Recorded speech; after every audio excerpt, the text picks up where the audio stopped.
Mwongeye kwirirwa nshuti, mbanje kubasuhuza nk'ibisanzwe mbifuriza amahoro n'imigisha. Uyu munsi ngiye kukubwira ibintu biranga urukundo rutanga icyizere. Umuntu wese uri mu rukundo aba yibaza niba urukundo rwe n'uwo bakundana ruzagera kure cyangwa se ruzatanga umusaruro mwiza, bakaba babana cyangwa se bakaba bashyingiranwa. Ibuka gukora subscribe.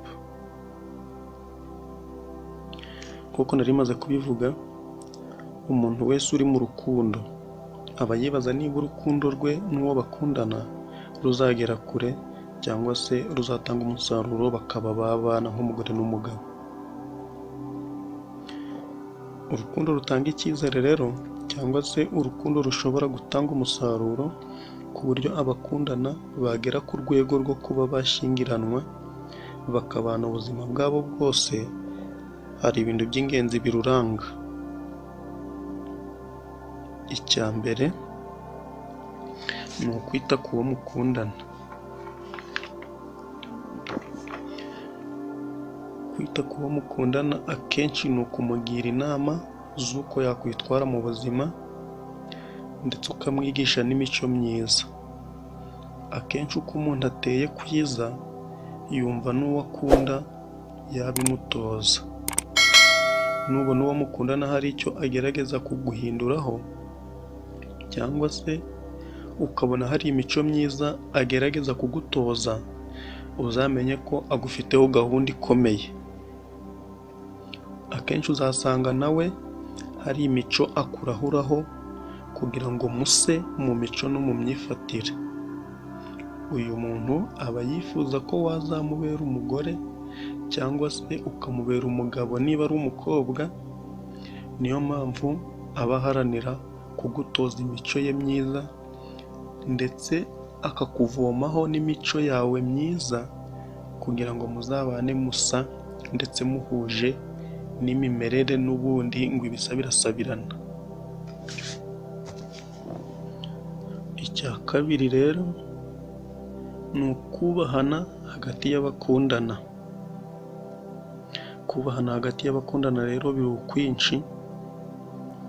Ngiye kuguha ingero ebyiri zibisobanura neza, ariko mbere y'uko ntanga ingero reka mbanze nkubwire ibi bikurikira. Umuntu ugukunda agufiteho gahunda nzima, uzabona agerageza gukora uko ashoboye kose ngo akurinde igisebo, kuko igisebo cyawe agifata nk'igisebo cye bwite. Reka ntange za ngero ebyiri nari maze kuvuga haruguru, urabisangamo. Urugero rwa mbere, uwo mukundana ashobora kugusaba ko mwazajyana mu bukwe bwo muri famiye yabo. Nimugerayo azaguha icyubahiro kirenze. Uwo baziranye wese uzaba watashye ubukwe azamuguprezanta n'ibyubahiro byinshi,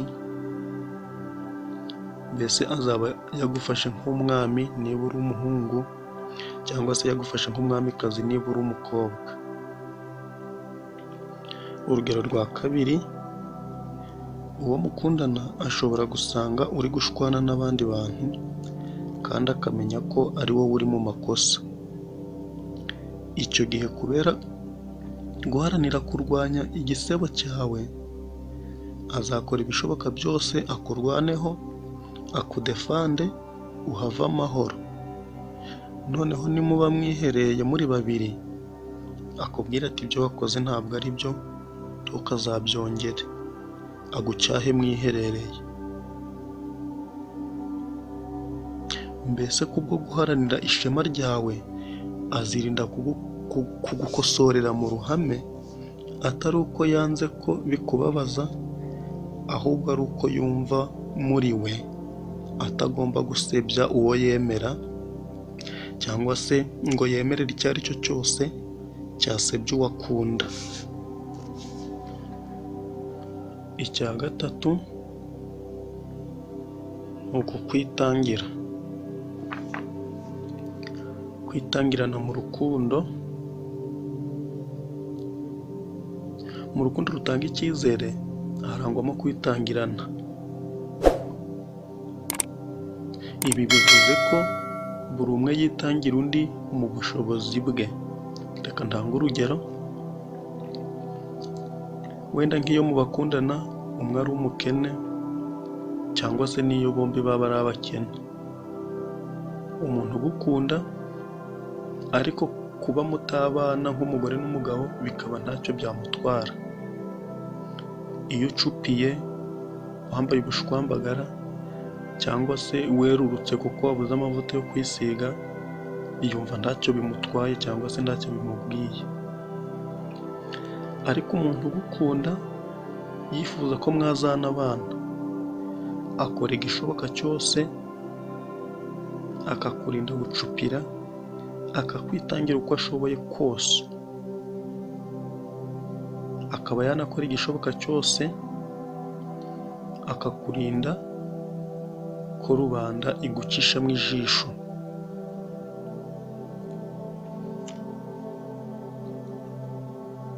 Ibi byose tumaze kubona rero, ntawabikorera undi yifuza kuzamuhomba cyangwa se kuzamutakaza. Niyo mpamvu nuramuka ubonye uwo mukundana abigukorera, uzamenye ko yifuza ko wazamubera umugabo niba uri umusore, cyangwa se ko wazamubera umugore niba uri umukobwa. Urukundo rurimo ibyo twabonye haruguru byose rutanga icyizere ku buryo abakundana babasha kubakana bakazabana akaramata.